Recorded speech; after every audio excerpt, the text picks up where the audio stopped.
Welcome to another episode of Let's Parley, where we are here to encourage you to bet on yourself and pursue all that life has in store for you.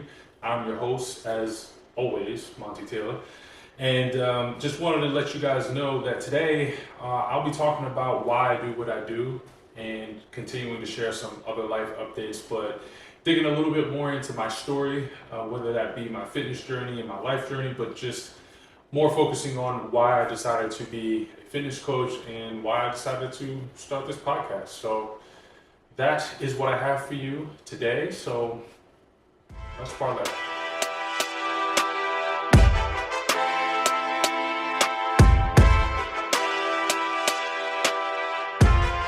What is going on, family? Appreciate y'all tuning in for episode 22. Just as a quick, funny side note, I recorded an entire episode already. I recorded this episode already and realized that I didn't have my mic turned on and that there was no sound coming through. And I lie to you not, everything in me wanted to say, screw it. I'm just going to have to post this episode with the camera sound on it and try to finesse it with the editing. And I was like, what kind of message am I sending to myself if I do that? And then what kind of message am I sending to y'all who have taken the time out of your day to listen to my behind go on for 30 minutes? And for them to not get the same quality sound that they would always get, I just felt wrong about it. And I was like, you know what? It's 30 minutes out of my day. I can redo it. I'll rehash it. We'll figure it out. So that was my experience for the last 30 minutes, was recording this episode, talking for 30 minutes, and then at the end realizing that I didn't press the record button. Life happens, y'all, and you just gotta roll with the punches, but you gotta make humor out of it too. So anyway, I wanted to share today why I do what I do and why I decided to become a fitness coach, why I started this podcast. Because I think I may have shared this in my first episode, but there's new people here, and there's also different parts of the story that you may have not heard before, or maybe I just didn't elaborate on too much in the past. So I want to just walk down that road with you again, and hopefully it's something that inspires you, and you're allowed to, critique and take whatever from it that you need to for your own personal life. So I wanted to go back to, me prior to being a fitness coach. So I was working full-time as an engineer straight out of college for 2 years. And then I transitioned into more of like a technical sales role. 2019 going into 2020. And then the pandemic started, right? So we're all stuck in our cribs and quarantining and all that sort of stuff. And that was when I had started to focus in on my fitness. And for me, my fitness journey wasn't really something that I was ever conscious of beforehand. I never really thought of working on my physique or doing anything to change. I felt like my confidence and all of that was fine beforehand. I never really felt like when I looked in the mirror, I was like, I'm in great shape. I just always felt kind of indifferent. I was like, this is how I look and this is how I'm getting around, and that's all right with me. When I was growing up, it definitely was on my mind. I was always a heavier kid.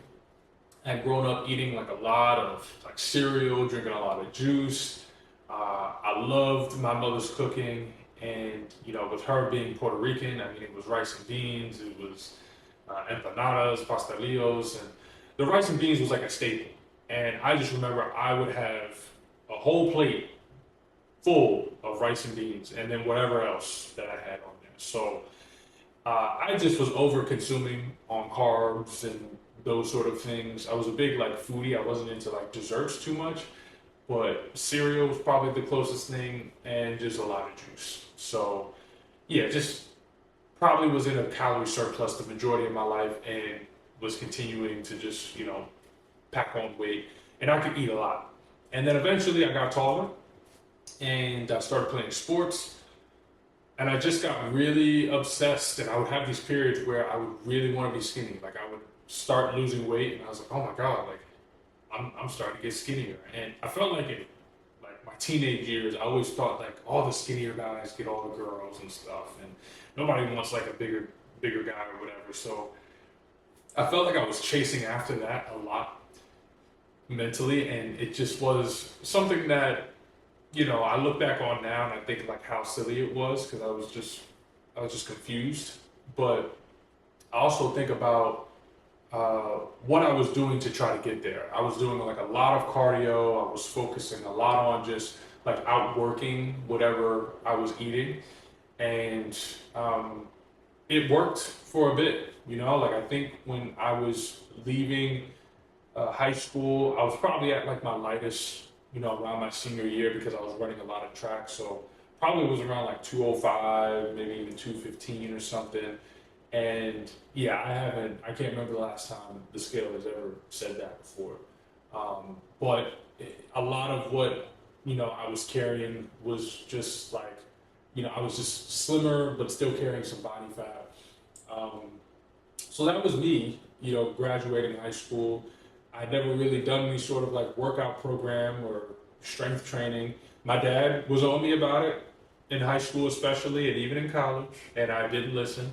So shout out to my dad for trying to put me on to fitness. But sometimes when you're a stubborn teenage boy, you just don't want to listen to your parents. So yeah, it just wasn't something that really landed home with me. And then I never really felt like I had a reason to. Even with me still feeling like, like kind of not sure about like my body and how I can improve it, I just never really felt like, like I really need to work out or, get in the gym. Then throughout college, a lot of the debauchery that I was getting into over the weekends, whether that be going out, drinking, eating terribly, all of that was sort of balanced out by my activity level in college. So I was just walking to class a bunch, so probably getting a bunch of steps, like anywhere from 10 to 20,000 a day. And then I was also playing basketball pretty consistently, at least once or twice a week. So I was just moving a lot, and I was always burning calories. But I never focused on my nutrition, never really went to lift consistently. I would have like these spurts, but just never really locked in with that.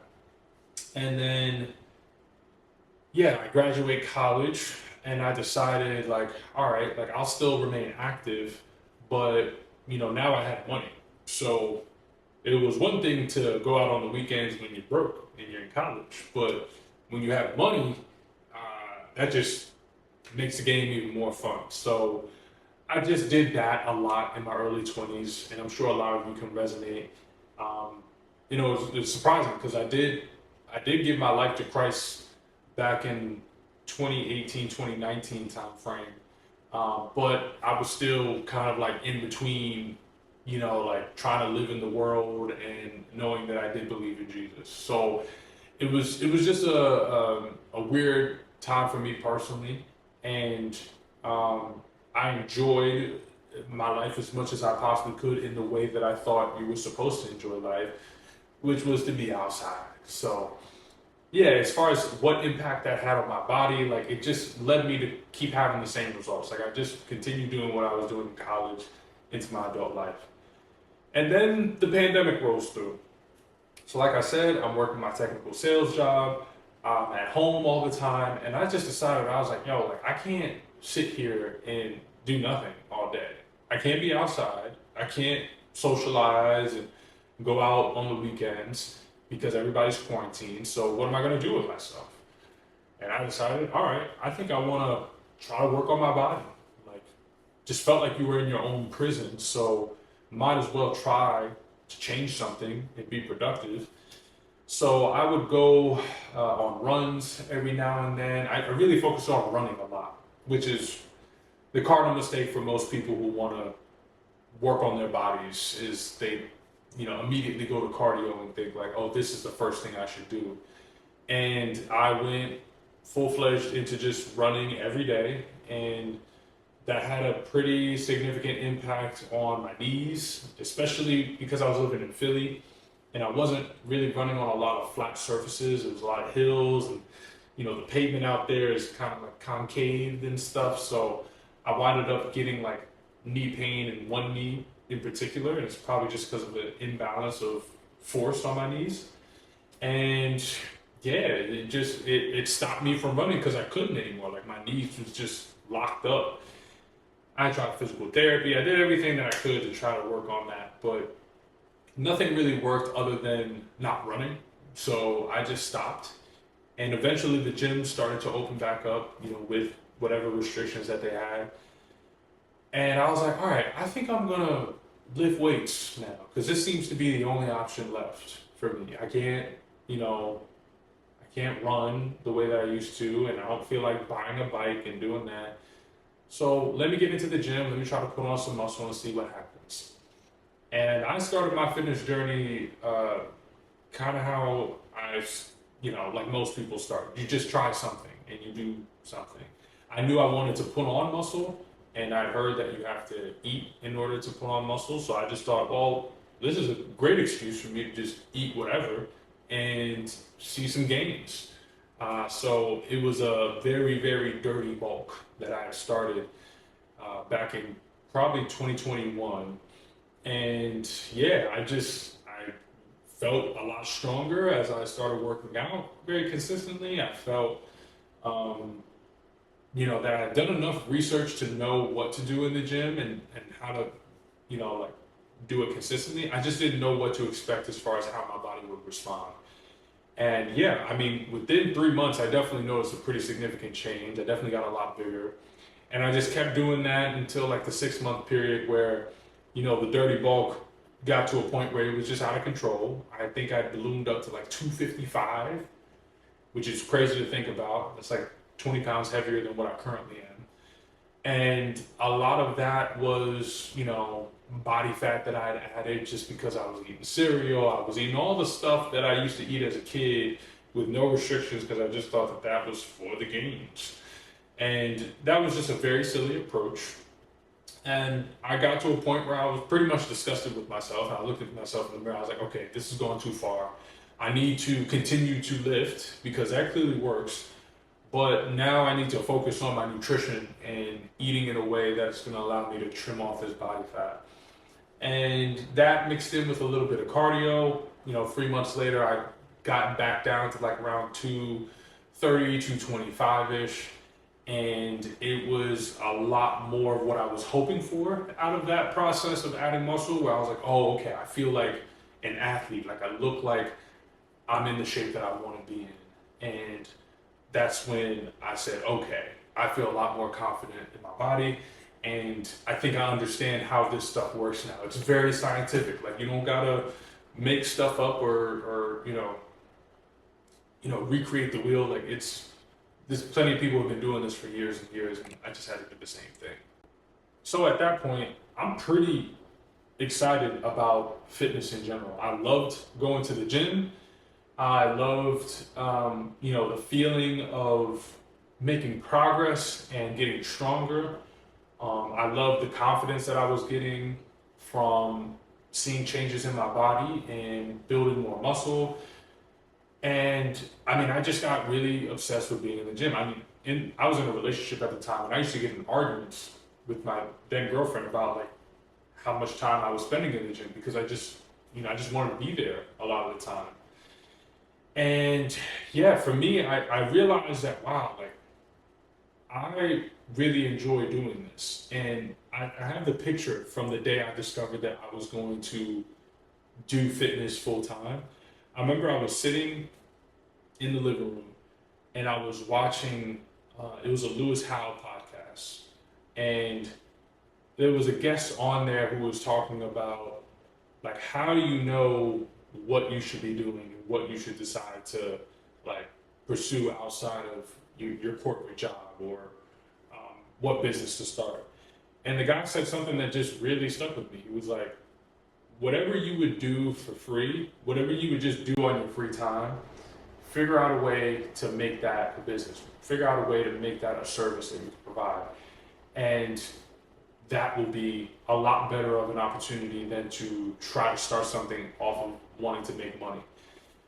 And immediately, once he said that, I was like, oh, like fitness. Like, I really enjoy not only making myself and helping myself get more fit, but I would love for everybody else to get this feeling as well too, because of the confidence that I have and also the lessons that I've learned from a mindset standpoint.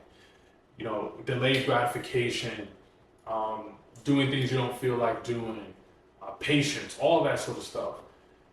So from there on, I was like, all right, I think I want to at least experiment with this and see if I enjoy it. So I randomly found a gym that would allow me to train part-time.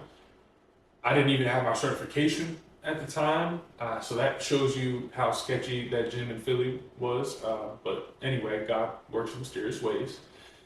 So I did that part-time and I absolutely loved it. I didn't love the fact that like being in person felt like it was just so strenuous and time not as efficient maybe with each client.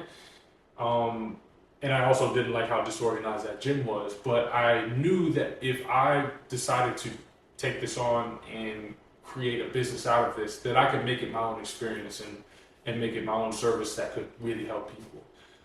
So yeah, I did that for 2 months, and after that period, I was like, you know what? I think I want to really do this full time. Like, yes, I've been working corporate. I clearly don't enjoy doing that, and I was also working a job where it demanded a lot of travel, and COVID restrictions was making that kind of tough at that point. And yeah, I just decided, I was like, you know what? I don't have any kids. I don't have anything tying me down. I think I'm going to quit my job and do this full time. I didn't even know exactly what I was going to do. I just said, I'm going to figure this out. So I had saved up enough cash and decided that I was going to put in my 2 weeks notice. And at the beginning of 2022, it was January 10th, was my last day at work. And that was when I decided I'm going to get my certification, my personal trainer certification. And I'm going to find out how I'm going to make money in the fitness space. Didn't even have a plan, really. Didn't really have anything like set in stone. I thought maybe I'd work at a gym and pick up some hours there while I was figuring things out with my business. All of that sort of stuff was looming about, but that was how it started. And I also thought to myself, I was like, fitness is something that I really feel would be beneficial for me to be like focused on as a business, because it will also hold me accountable to staying in shape and to doing all the things that I want to preach to other people, as opposed to just like walking around and telling people, hey, yeah, this is great, but not actually living it. So I really love that aspect of being in that industry and how quickly you can get into it and just start something for yourself. I'll skip all the details of everything else that happened, but you know, I started my fitness coaching business. I got a few clients. I got a DM about being on Big Brother, and then from there I wound up going on that show. And then after that, I moved to Los Angeles, and then I went on The Challenge, you know, another reality TV show. And I felt like that move to Los Angeles was really me wanting to like not regret doing it later in life, because I thought, wow, what an opportunity. Like I could really explore like acting and, you know, being a commercial actor, or, you know, being in certain, you know, shows or whatever. And it just felt like something that I wouldn't have an opportunity to do again. But it wasn't really rooted in like a real purpose. It was just more rooted in like not wanting to regret not doing it. So, which I feel like I needed to do, and it happened, and I don't regret any of it at all. But I do feel like it was something where I kind of strayed a little bit off of, you know, my mindset behind everything that I do, serving a greater purpose and, you know, a mission to help people.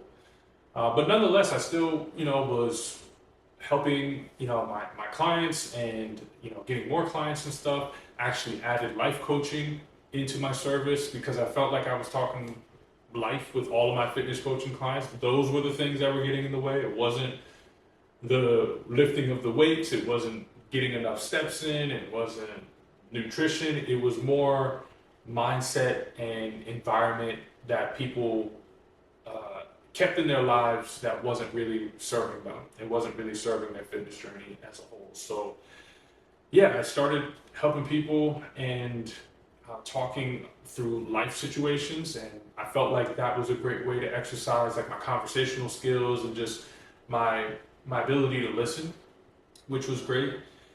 And I did that, throughout 2024, and it was very fulfilling. But I also reached a point where I realized, my time has come to an end in Los Angeles. I want to move somewhere else where one, I could save a lot of money, but two, where I think I could find more like-minded people. And I had been to Austin a few times beforehand and knew a few folks out here, so I decided that I would move to Austin. And there was a weird period where, like, after I moved, I was still holding on to some things in Los Angeles, whether it be mindset, whether it be relationships. It just didn't feel like I really like committed to being in Austin. And that definitely had an impact on me because I think the biggest takeaway from it was I was still trying to do things in a worldly way. I was still trying to do things my way to fulfill my ego and to pump up my pride, make it all about me. And I got to the end of 2024 and realized that I had a heart to heart with God and just said, like, I don't think I can do this by myself anymore.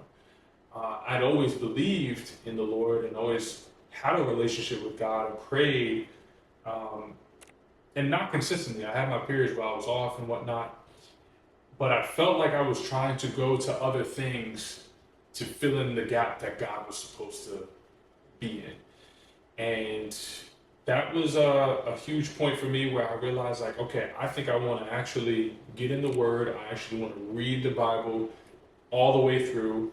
And I also want to live by the Bible. I don't want to just read it and make whatever, I feel like works for me. I want to actually live by the Word and be a Christ-like man. So that's what I decided to do at the beginning of 2025 this year. And it wasn't perfect, and still obviously isn't perfect. Like, I'm never going to say that it's ever going to be perfect, but I've made a lot more progress than I've ever made in my life. And I was still working through things at the beginning of this year, still holding on to, the old Monty and how I would normally, address like emotional issues or, mental challenges and stuff. But nonetheless, my life got better. I got in the best shape that I've ever been in. I started figuring out a lot more about my business and who I wanted to work with. And I also started just attracting more of a community that I felt like was aligned with my principles and what I wanted to stand on. And that's what led me to, incorporate faith into my fitness and launch my Fit and Faith program. Was I didn't want to have my fitness coaching be absent of the thing that I think really took my fitness to a whole nother level and made the purpose behind it a lot more significant than just boosting up my ego, getting, validation externally from, others based off of my flesh. Like, I wanted it to be a much more spiritual experience for my clients and again, that accountability for myself as well too. And I think that was one of the biggest decisions that I made was to, share my faith a lot more this year and to also live by it because it's another form of accountability. And that is also why I've started this podcast, was because I wanted to hold myself accountable to personal development, my relationship with Christ, my fitness, and I wanted that to come through this podcast to everybody who listens. So that is just a roundabout way of me talking about why I currently do what I do. So I love helping my clients get in shape. But what I love more is being able to have real conversations with them about their faith, about God, and about how the Bible is leading us in a direction that is righteous, but that is also very rewarding. It's not just to sacrifice all these things for no reason. It's for us. It's for our good. And that's been a really, really fulfilling thing. And the crazy part is that I've also learned so much more from my clients than they've expected, than I would have expected, as a result of being around other Christ-like folks who are working on growing their relationship with the Lord. So yeah, it's been amazing. I've been able to be a lot more of a resource emotionally and spiritually for family and friends as well too. And I've also learned that I need to lean on other people to be a resource for me, and not try to make this my own little, journey that I go on in my like own, white walls of my apartment and stuff. By the way, you're never going to see the walls of my apartment because they're blank. And my dad always jokes. He's like, "Son, if someone were to walk into your apartment, they'd probably think that like something was wrong with you mentally." And I was like, "Well, that just is what it is right now. I'm not going to stay in this apartment for long anyway." So I digress. Anyway, that's all I wanted to share with you all today. Was just my journey, and hopefully it filled in some gaps to whatever you had already known about me, and maybe there were some things that you could take away for yourself, whether it be in making life decisions to transition from one career to another, taking risk, fitness, and how important that journey is to the other aspects of your life, and more importantly, a relationship with the Lord and what that can do for someone, and living a Christ-like life, not just talking about it and believing it, but actually living it. So hope you've been inspired to do that. A couple of things that I'm going to mention before we tap out. I'm reading a book called Discrimination and Disparities by Thomas Sowell. Highly recommend it. It's very different. It's not something that most people would recommend in like your mainstream culture and stuff. A very, very interesting perspective on American history, and also how different ethnic groups have gone through different, aspects of discrimination, and some more like science and facts behind it. But anyway, and then the last thing I'm going to mention, I've been posting a lot of this on Instagram. There is a whole gospel house world that you don't know about, and I'm trying to put you on. There's this artist called Artwork Sound. I think it's two guys. It's like Afro beats meets house, praising the Lord. Just go listen to it, please. I beg of you, because it is so good to work out to walk to, and obviously it's glorifying Christ. So I'm gonna highly recommend it. All right, well that's it. That's all I got for y'all. Hope that you've been encouraged to bet on yourself and pursue all that life has in store for you. I am your host, Monty Taylor, and yeah, have a blessed rest of your weekend, and do all that good stuff. Peace. I don't know.